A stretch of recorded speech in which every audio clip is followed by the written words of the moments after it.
You came out, you said after she passed away?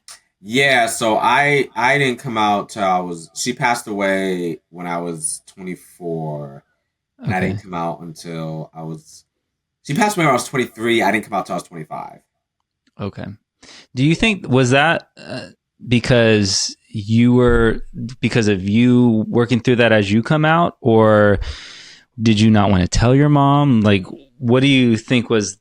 Because it sounds like she, you know, tried to respect that and make that safe for you. Yeah, I wasn't really worried about her. I was worried about the thing about being in the closet is you always expect the worst to happen, Mm-hmm. even if you're in a situation that none of the signs pointed to it going poorly. Like my mom was never against homosexuality. Mm-hmm. She never like there's nothing that she even ever did or say to make me think that she wouldn't be okay with it.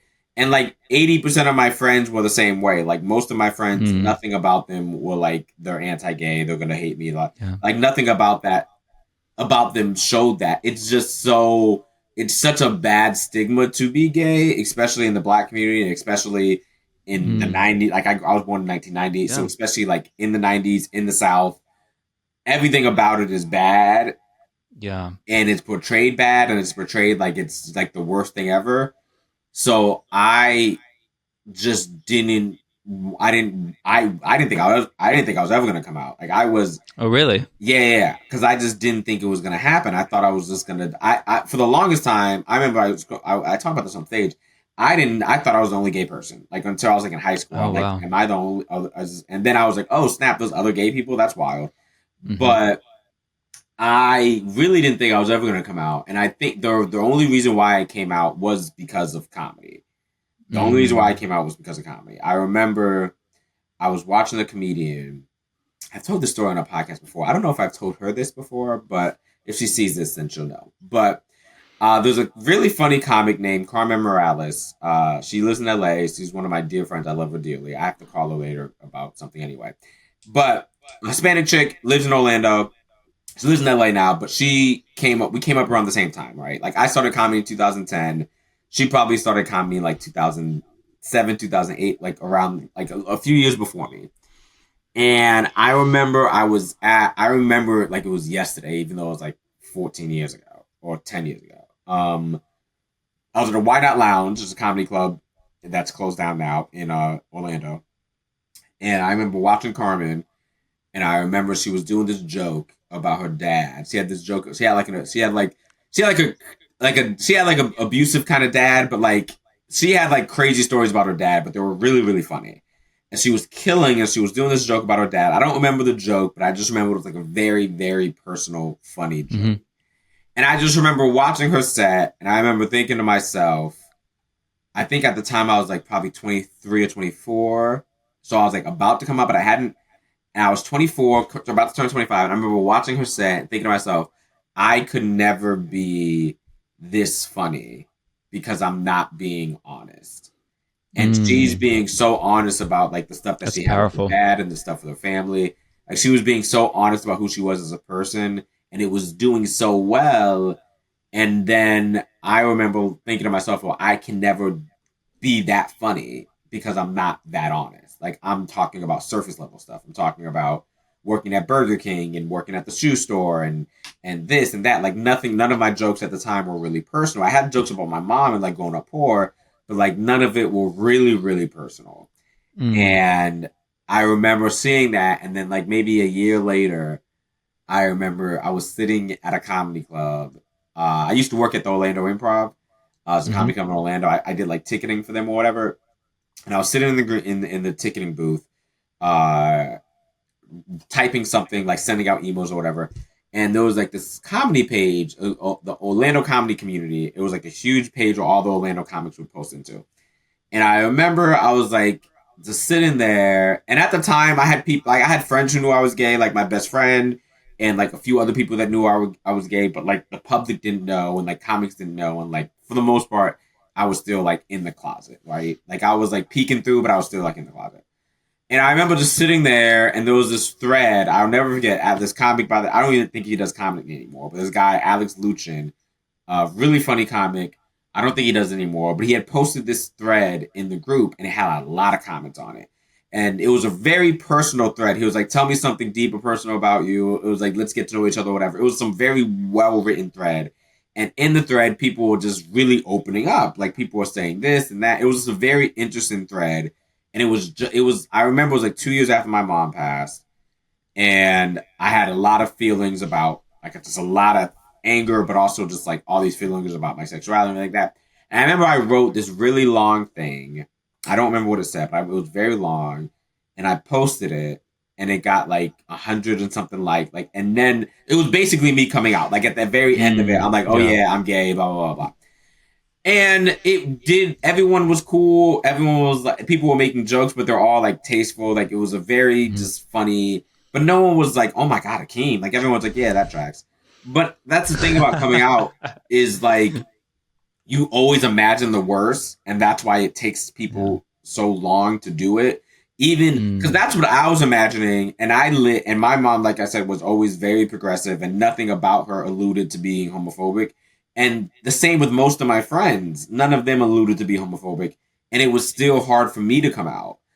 So I can't imagine how hard it is for people who have family who are religious or who are homophobic or who have made ill-tasting jokes about gay people and who you see who have friends that are like bro-y friend dudes who are just like very anti-gay. Like if it was that hard for me to come out and I didn't even have anything really to worry about except for my own mental thing, then I can't imagine how hard it is for people who have like actual roadblocks. Yeah, So, that's such a good point. You know, obviously that's not something I personally have experience in being straight. No one comes out as straight. But that's such a great perspective on kind of that fear of the unknown, on how will people act. Do you feel like, I've heard you talk about your roommates knowing, do you feel like when you were thinking about it, that were you afraid of like losing relationships?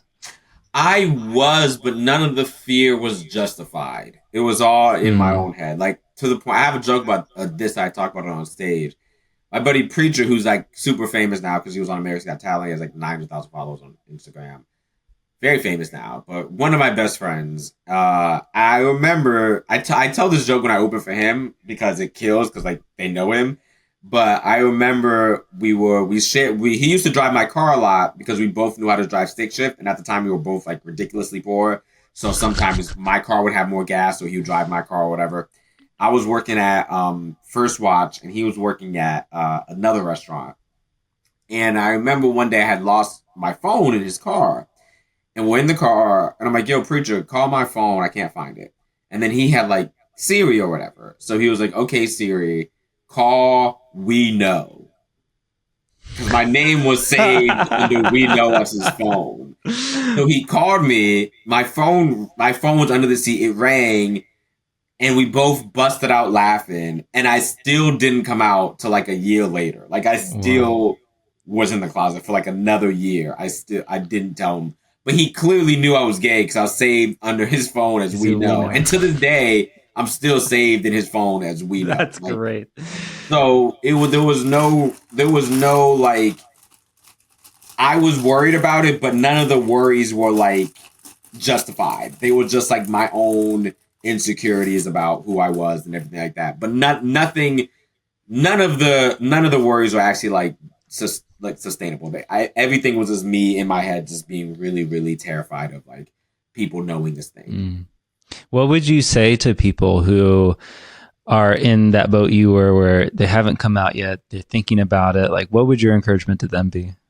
I mean, I would say, don't feel rushed about it, but also I will say I still to this day wish I would have came out earlier. Everything happens for a reason or whatever cliche that is.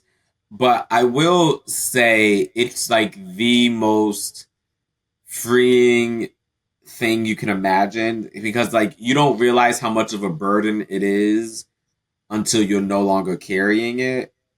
And then you're like, holy fuck, that was heavy. That's a word there, man. Like you don't realize like because people who walk around like weighted vest or weighted like they don't realize how much they're holding on to that stuff, and then they take that off and like, holy fuck, this is so freeing.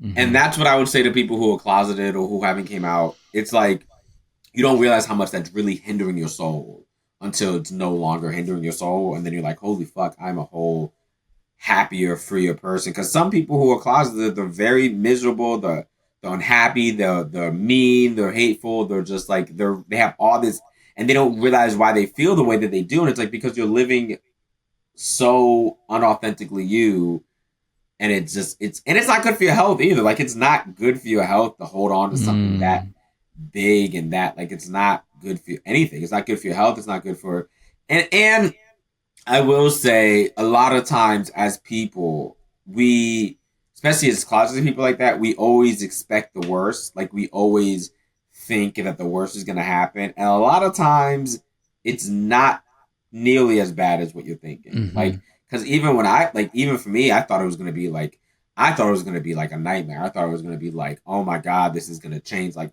and it wasn't. But to the people who, but I will say, I do say it is harder for people who, like I said, have very conservative parents or very religious parents. But I will have to say, as selfish as it sounds, you have to put yourself first and your parents second. And if you think that your parents are gonna like disown you or stop talking to you, or if you think friends are gonna stop talking to you, I just want to say you'll make better friends. If you Yeah. have a friend who's gonna stop being friends with you because you're gay, you already have a terrible friend. So you don't really need that friend anyway. You'll make better friends and you'll make your own family. Like my closest friends, I all consider family because especially since my mom passed, my friends are like family. All of my friends, Mm-hmm. people like Preacher and like Mia Jackson and Yamanika and like all of and Godfrey, all of my close friends are like family. So if you're worried about losing family, you can gain family. Like family is Mm-hmm. not always blood because my blood parents I don't even know. So like Mm-hmm. family is not always blood. So I think Yeah. if you're really worried about losing family or friends, just know that you can gain better family and friends after you come out. But it's something that needs to be done.